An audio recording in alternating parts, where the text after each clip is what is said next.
Hello and welcome to The World Today. With me in the studio is Arundhati Roy, who has written books, many books, but two new books. One is her lengthy and very powerful introduction, The Doctor and the Saint, to a classic of Indian political literature, The Annihilation of Caste by B.R. Ambedkar, one of the great leaders of the Indian independence movement, sadly ignored by the mainstream and hardly known in different parts of the world. The second book accompanying it is a collection of essays, Capitalism, a Ghost Story, which contains some of her writings on different aspects of life in India, political life in India and elsewhere. Arundhati, welcome. Thank you. Let's start. I mean, there's so much in your books, we'll weave in and out of them as we go along. But let's start with India today. Not a pleasant thing, I know, but the overwhelming triumph of the BJP has to be explained somehow, not simply in terms of the other parties, the Congress in particular, being unable to do anything for the people, but something which one feels is changing in India itself. So how would you explain the scale of the victory? Sometimes the scale, of course, is made out to be more than it is because of the mathematics involved in this electoral system. But still, we can't minimize, the extent of it. It's been a long time since a single party has won a majority on its own and doesn't need coalition partners. I think there are a few things. One is that this kind of Hindu right-wing bid for power has been happening since the 1920s. So it's got a great historical impetus behind it. Why it happened now, of course, there are a whole lot of reasons. One of them is that it was literally an election without an opposition. What had happened with the Congress is that perhaps because of dynastic rule and this immutable system of the Nehru-Gandhi family being an unquestioned and undisputed leadership of the party, they had in fact created a system where in order not to feel threatened themselves, inside the party they had sort of weeded out any kind of powerful or real political figure. So you ended up with a party where nobody, not the Prime Minister, not Sonia Gandhi, not Rahul Gandhi, not anybody had the power to really just go out and talk to the people. And they had just weeded all that out and turned it into this technocratic regime of elites, So in a way, I mean, the only good thing, I suppose, is that those elites have really been put out to farm, the old elites. The dangerous thing is that this idea that, this new government has brought up a man of the people, and all of that is now as big a falsehood, because it is really about a new kind of elite now.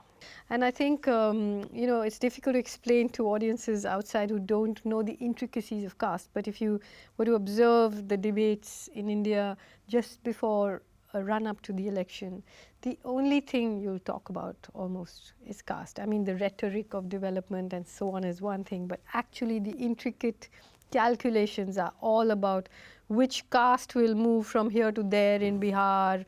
Will the Yadavs move to this side or will they move to that side? Where will the Jat vote go and all of that? And in that, Modi positioned himself as what in shorthand in India is called the OBC, which is the other backward caste, right? Which is the huge numbers of people who actually shifted. And Modi, I mean, most people will tell you that Modi is actually a banya, like a trader caste, like Gandhi's caste, But you know, in terms of what is a scheduled caste and what is a backward caste, like people on the margins can move this way and that. And so I think, you know, while he was chief minister of Gujarat, he made the Modis a backward caste. And then he was portrayed as this backward caste, you know, man of the people, actually, while in fact the real stuff is all about supporting corporate power, inviting in international investment, undoing labor protection, and you know, pushing forward more of the same, which Manmohan Singh started as the finance minister when he was first finance minister in the 90s. And of course, let's not forget the fact that this whole idea of, you know, after the Mughals came the British, and now finally The Hindus, after so many hundreds of years, are back in power. You know, so there are many layers on which this operates. What you've described could be said about all the major capitalist countries in the world. Yes. I mean, I've described these parties as the extreme center. So it doesn't really matter, except on certain cultural issues, whether it's party A or party B or party C in power, or whether they're in coalition together. They basically do the same things. They're in hock to the corporations. They don't care a damn about the poor. They allow global capitalism to trample them. And what we are now seeing, which many people had not realized, that this is happening in India as well, and that there's no special distinction between what Congress's economic policies were and what the new government is going to do. In terms of policy, that's true.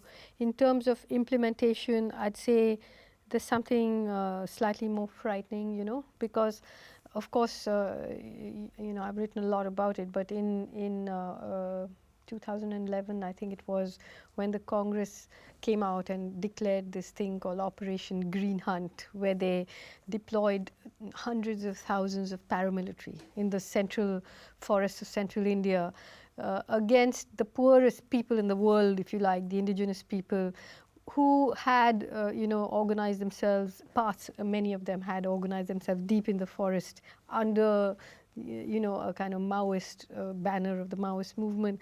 But basically, it was a battle where the government had signed over all this land, the rivers, the mountains, to big international and national corporations, mining and infrastructure corporations, and they were basically and they'd even raised a Adivasi, a tribal vigilante army, and the idea was to create so much terror that people would just leave the forests, you know.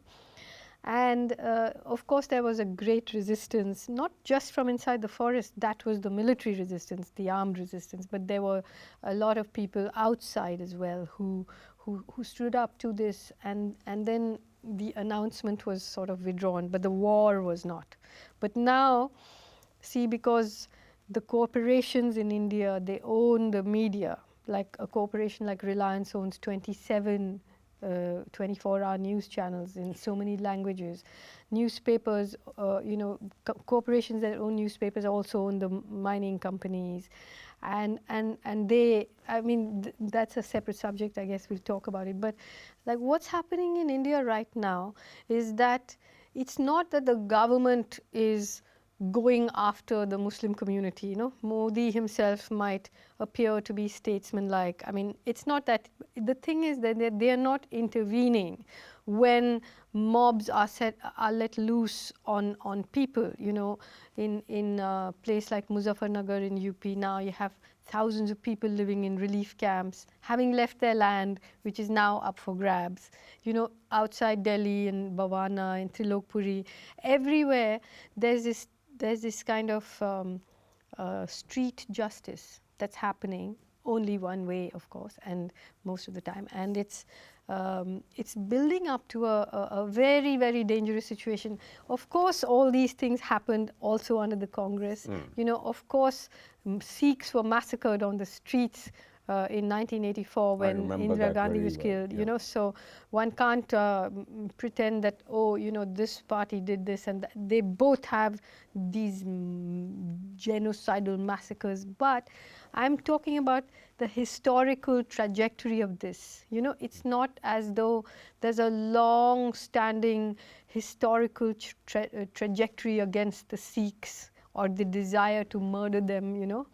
Whereas from 1925, when the RSS, the Rashtriya Swayamsevak Sangh, which Modi belongs to and many of his ministers belong to, since then there has been this build-up. In, you know, in the 30s, they were saying that Muslims of India are the Jews of Germany, and so, you know, the massacre of people on the streets of Gujarat, the Muslim community, or Muzaffarnagar, it's not that it was more or less cruel than what happened when the Congress did it. It's just that it has a very planned history of many years, you know, 75, 85 years, and they've been planning this. The RSS has hundreds of thousands of volunteers, hundreds of thousands of branches. It's very systematic. The takeover is very systematic, you know. So just explain for viewers what is the difference between the RSS and the BJP. the BJP is a political party.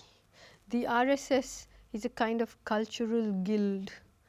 It was set up in 1925.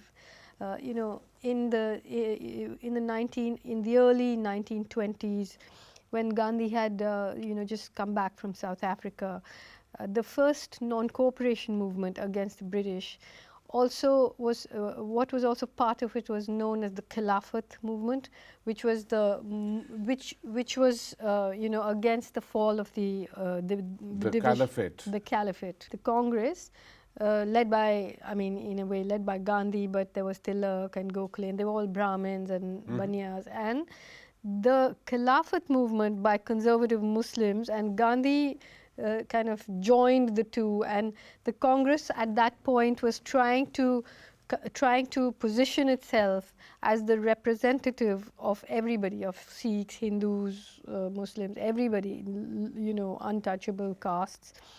And the more it tried to pull together, the more it blew apart. And this, and by 1925, of course, I mean, eventually Jinnah left the Congress, and the conservative Hindu right formed the RSS, which is the Rashtriya Swayamsevak Sangh, which is, you know, it's a nationalist Hindu party, and the self-help group, as it's called, and it just became more and more. I mean, when you call it fascist, it's they themselves who have Hitler and Mussolini and people like that in their pantheon.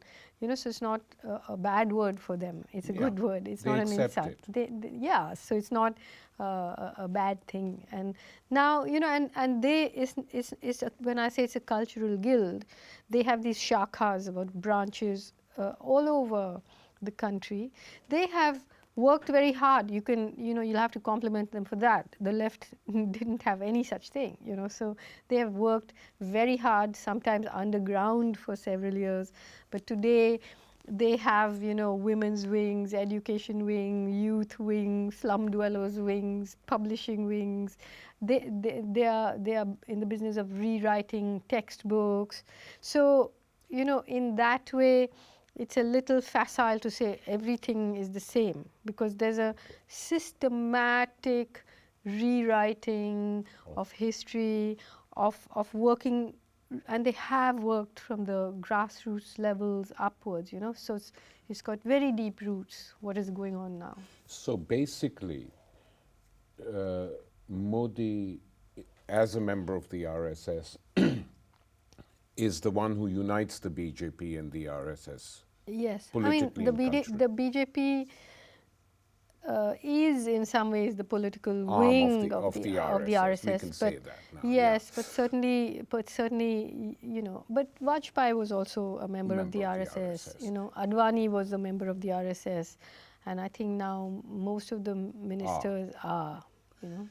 And what I was told by some Indian friends is that amongst the more vicious things they're doing is that they have a concerted plan to really dominate Indian political culture, Indian historical culture by, as you'd said, rewriting everything and making sure that their people are in important places in the universities, in the media networks, etc., Media so that networks, it becomes difficult. Police, intelligence, judiciary, all of that. I mean, that was already the case even when the Congress was in power. You know, because the idea that you can actually impose this kind of single point agenda on such a diverse nation is I think what is going to be frightening. You know, at some point it's not going to be possible because, as we know, you know, the diversity of communities in India is so huge. And the other main agenda now is that, see, at the turn of the century, between the 19th and 20th century, when the whole idea of empire turned into the idea of a nation state, you know, when it just didn't, it wasn't a question of riding a horse into Delhi and saying I'm now the emperor or I'm the, you know, British empire, then the politics of representation became extremely important. You know, it became a debate, and the British, of course, who gave themselves the power of ruling over people with the imperial mandate, started asking these very mischievous questions for mischievous reasons. You know, to the Congress, how can you upper caste, privileged caste Hindus claim to represent the Muslims and the untouchable community and so on. That time, the untouchable community was about 45 million people. And until that time, millions had converted to Sikhism, to, of course, later to Sikhism, earlier to Islam, to Buddhism, and to Christianity to escape the scourge of caste. But nobody minded. Right? But when the politics of representation became important, the politics of demography became important, then it became very, very important to prevent this conversion. And that was when these great Hindu reformist organizations rose, like the Arya Samaj, the Ramakrishna Mission, and they started this thing called the Shuddhi movement, which is an outrageous name. It was like about purifying the impure and bringing them into the Hindu fold, keeping them as untouchables, but under the accounting head of Hindu, right? If you read the papers today, they're actually talking about how we need a new Shuddhi movement and how to basically bring this huge community of Dalits back into the Hindu fold. I mean, they are in the Hindu fold. The Sanskritization and Hinduization is happening. But, you know, someone like Ambedkar challenged that and told them they should convert to Buddhism and so on. But now, how do you use them as the outlying army against the Muslims? You know, so this attempt to create clashes between Dalits and Muslims. I mean, as usual, you know, divide the people you're oppressing, and you know, smoke up the mirrors. But that's happening. But let's now, we're at this point, just describe what it is about the Indian caste system that is so specific in Indian politics today. Because often if you read political commentators, Western correspondents writing, it's as if caste doesn't exist at all. And as you point out in your book, it's been too easy for the left to say caste is just another form of class and merge the two together, thus destroying any idea of its specificity. And also destroying their relevance in India, you know. So basically, I think the difference between, I mean, obviously Ambedkar writes extensively about the difference between race and caste. You know, caste is not race, No. but casteism and racism are similar in that they discriminate against people because of their descent. You know, that is there. But caste, it's like the issue is social, but it's also institutionalized and valorized by religious texts, right? So caste, if I can simplify it, what Ambedkar called the mother of the caste system is known as the Varnashram dharma, where there are these four major varnas. The Brahmins, who are The Brahmins priests. are the top. Yeah, the Brahmins are pure. You see, it's not just a division of, I mean, basically caste is about hereditary occupation Yeah. and therefore about entitlement. But it's also about pollution and purity, okay, according to the Hindu practice and Hindu texts. So the Brahmin is the purest, the priest. Then there's the Kshatriya, the warrior. There's the Banya, or the Vaishya, who's the trader. And there's the Shudra, who's the service provider. And then at the bottom, outside of the caste system, are the Ati Shudras, who are the untouchables.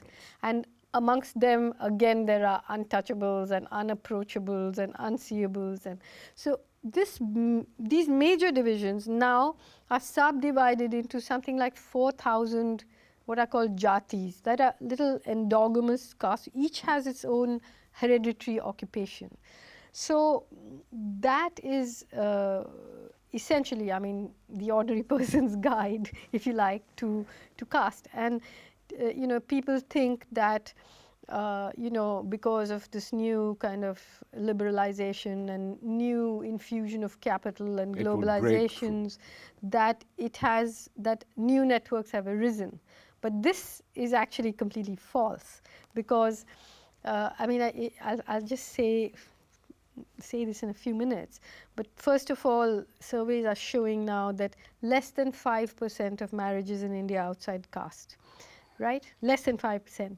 And if you read the papers, amongst those 5%, you read about beheadings and lynchings of people who have dared to marry outside of their caste. Of course, you know, the elite, they like to say that they don't practice caste. They don't have to, because they don't encounter it in some ways. But of course they do in their homes, and everybody does practice it in some way or the other. But I'm saying that, okay, so that's about the intercaste marriage.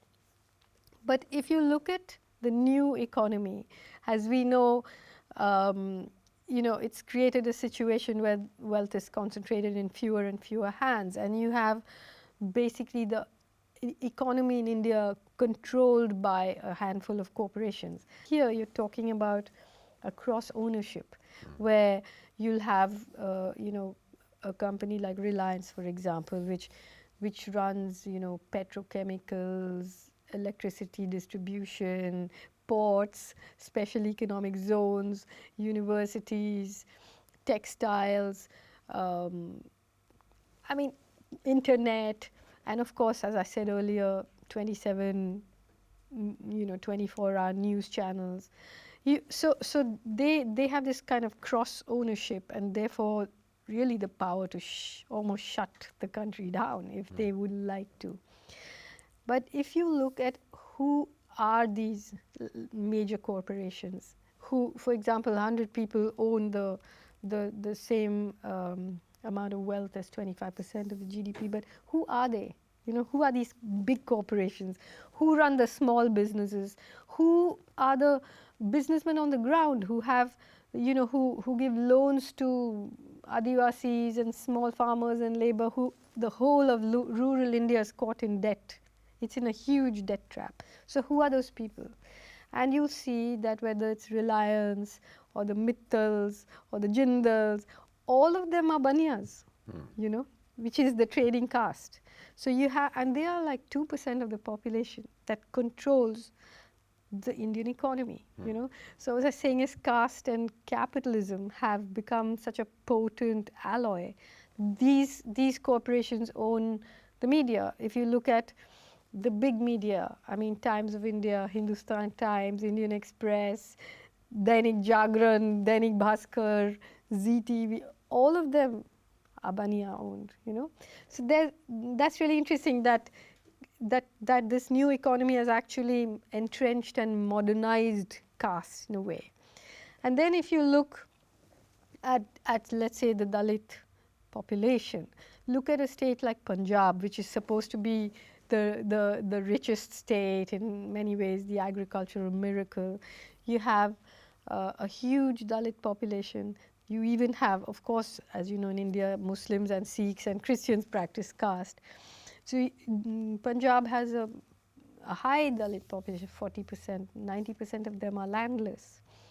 If you look at the debates on caste in India, where there's a kind of what is all the oxygen taken up by? The idea of reservation, or what in America they call affirmative action. And there are huge debates, and people have immolated themselves because they say that everything, you know, reservation is wrong, and that there should be, everything should be on the basis of merit. And you know, I've quoted some progressive professor saying that, you know, we'll really lose our international standing if we allow Dalits to come in. And you know, whether you look at reservation in the judiciary or in the academia, wherever you look at it, firstly, the quotas are not filled, you know, of reservation.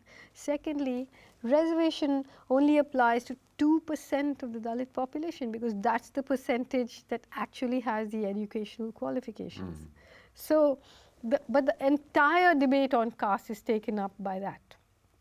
And the only place where it's more than the quota, if you like, are the municipal sweepers, which are 90% Dalit. You know, you have more than 1 million people who still earn their living by manual scavenging. You know, so caste is so very much there, and yet, I mean, obviously, progressive intellectuals have just somehow invisibilized it, you know, mostly because the left has not been able to address it or deal with it. Nowhere. And Ambedkar had a huge falling out with Dange, who was one of the big Communist Party big leaders. Communist Party leader, over a mill workers' strike in the late 1920s, where even in the mill, amongst the mill workers, you know, the Dalits were only allowed to work in the lower paid spinning department, because in the weaving department they had to hold the thread in their mouths, and that was considered to be pollution. So he said, look, at least we should first talk about the equality between laborers, workers, and that was sort of not countenanced. And so he says in Annihilation of Caste that caste is not just a division of labor, but a division of laborers, you know, and he fell out with them, and it was a terrible falling out, you know, which continues to this day. And I believe that rift, you know, which unless it's theoretically and politically and you know, addressed on the ground, both damage each other very, very seriously, you know.